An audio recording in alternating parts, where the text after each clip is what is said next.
Yeah, so because we missed our first train because of a stupid American mistake, here is the video about the first part. So because of that, we missed also our other pre-booked trains and the hotel room. So we had to figure out another way how to get to Kuala Lumpur Central.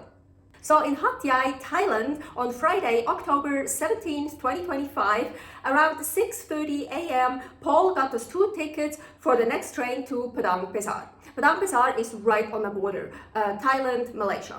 So for 100 Thai baht, $3 American 08 for both of us. So super cheap. Oh my gosh. Yeah, at least those tickets were cheap.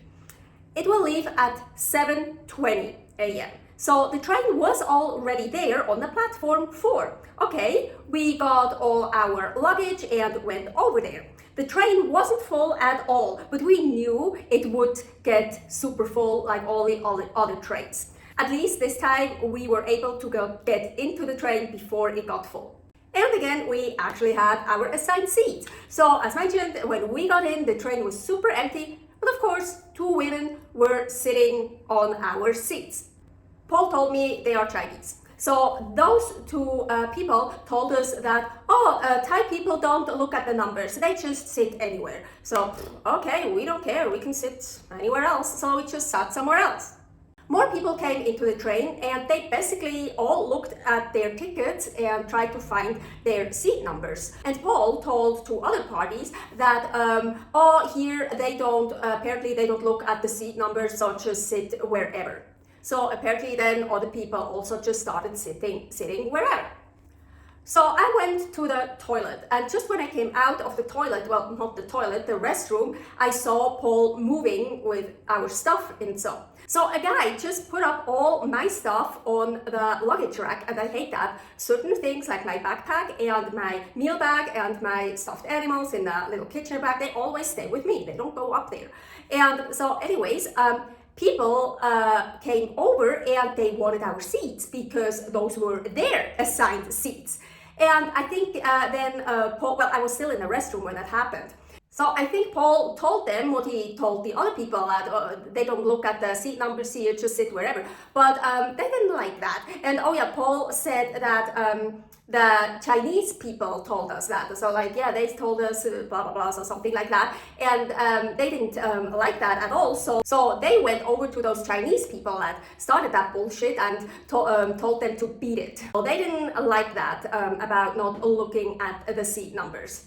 And another, I guess also Chinese couple, they also got shooed away from seats from other Thai girls because they were sitting in their seats.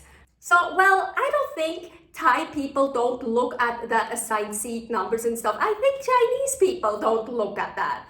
But I don't know, I've never been to China, I don't really know Chinese people, but in that train it definitely looked like that. Oh yeah, while I was on the toilet, well, the Plumpsklo, how we call it in Switzerland, I peed on my shoe. So Paul actually taught me by explaining, not showing, how to use a Turkish toilet in Turkey. Yeah, in the United States, they call Turkish toilet. So Plumpsklo, Turkish toilet, however you want to call them. So the pictures I'm showing here are, by the way, not from that toilet. That was at the train station in Surat Thani. But there I did the same. At that station, by the way, it cost 3 Thai baht to use the Plumpsklo. That's 9 cents. Okay, so in the train, I did the same like I did at the train station. So I took my pants and underwear off of one leg and squatted all the way down and peed. Yeah, I don't know about other females, but when I pee, probably especially with a tampon in it, I don't pee in a stream. It's more like a defective faucet that just splashes everywhere. On a regular toilet, well, yeah, it just splashes all around the toilet and maybe on my inner thigh. But with that Plumpsklo, I'm almost getting showered. And yeah, I peed on my shoe. Gross, but at least it was my own. Okay, enough about that. So this train actually left on time, punctually, exactly at 7:20 a.m. from Hat Yai. And we arrived at 8:01, 4 minutes too early, in Padang Besar. We let almost all of the people get out in a hurry. We didn't hurry at all. So we got all our stuffs and stood in line to go through the Thai-Malay border.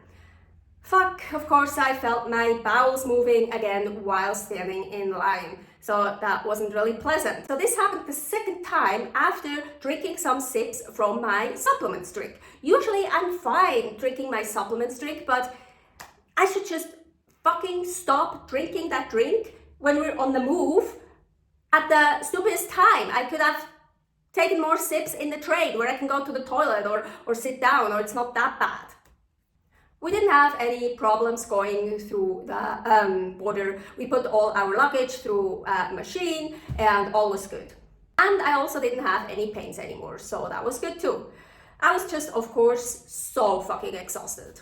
And fuck, the exit is upstairs, and of course there is no lift. And Fat Boy is not just fat, Fat Boy is fucking heavy.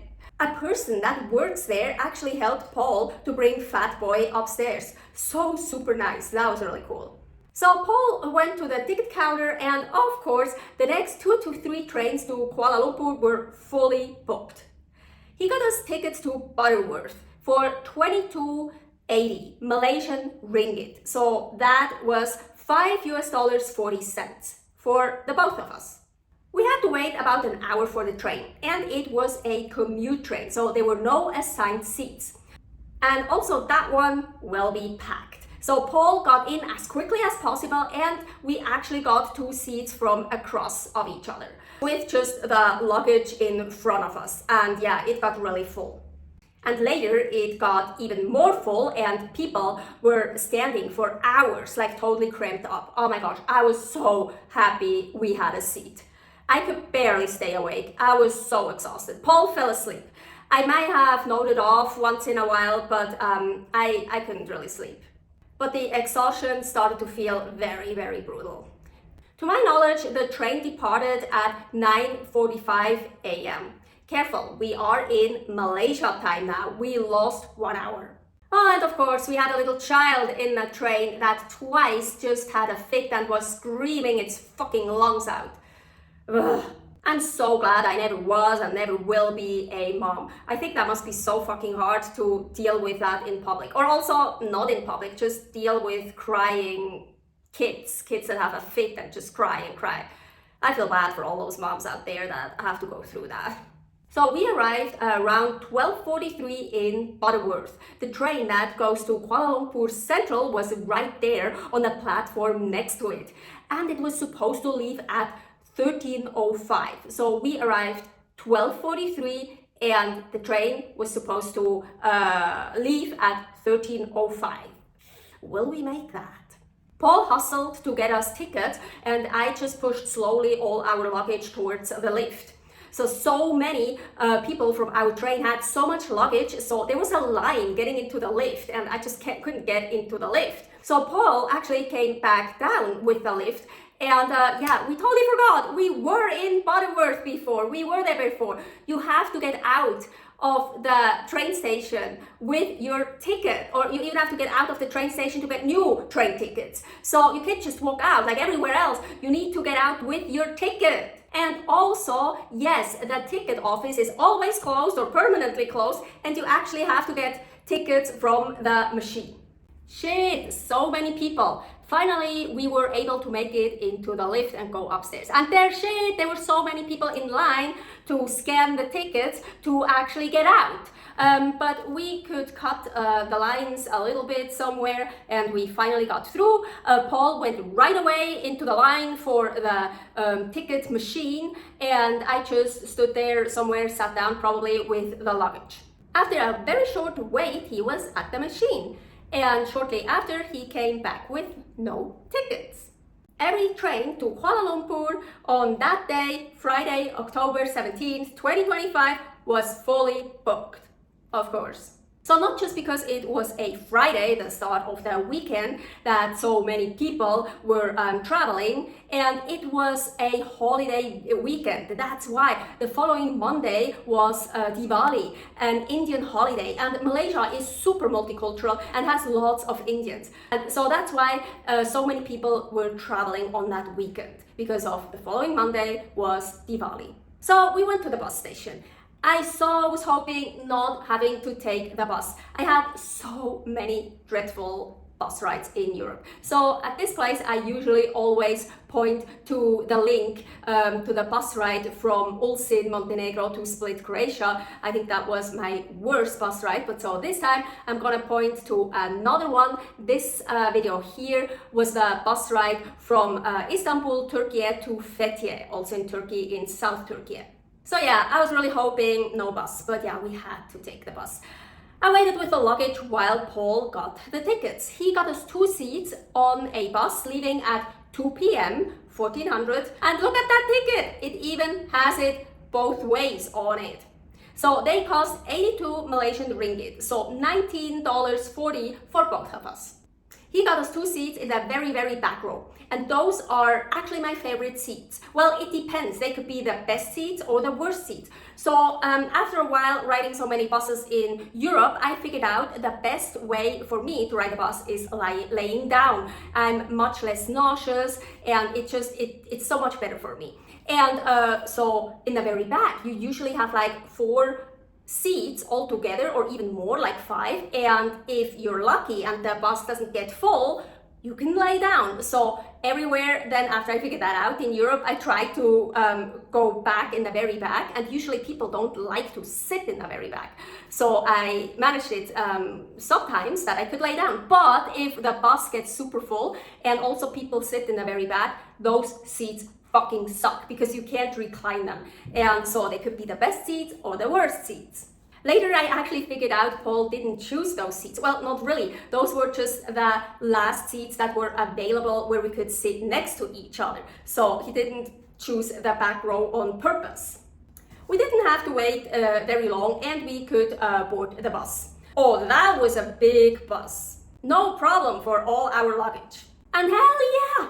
All the chairs in there were recliner seats. All of them, even the ones on the very back row, all of them were the same. And they were even massage seats. So fucking cool. Hell yeah! Riding a bus like this is so much better than in Europe. Fuck yeah! Bus rides in Malaysia are so much better than bus rides in Europe. Or at least the ones I had so far. I texted our host in KL that we were in the bus and on our way. Of course, I kept updating her throughout the entire journey, like what happened with the missed trains and where we are, where we will go, what we do and stuff. And there was no stress at all because it was Friday and they weren't leaving until Sunday. So even if we would have arrived a day later on Saturday, not too late, that would have been totally fine still. No stress at all. So it was okay.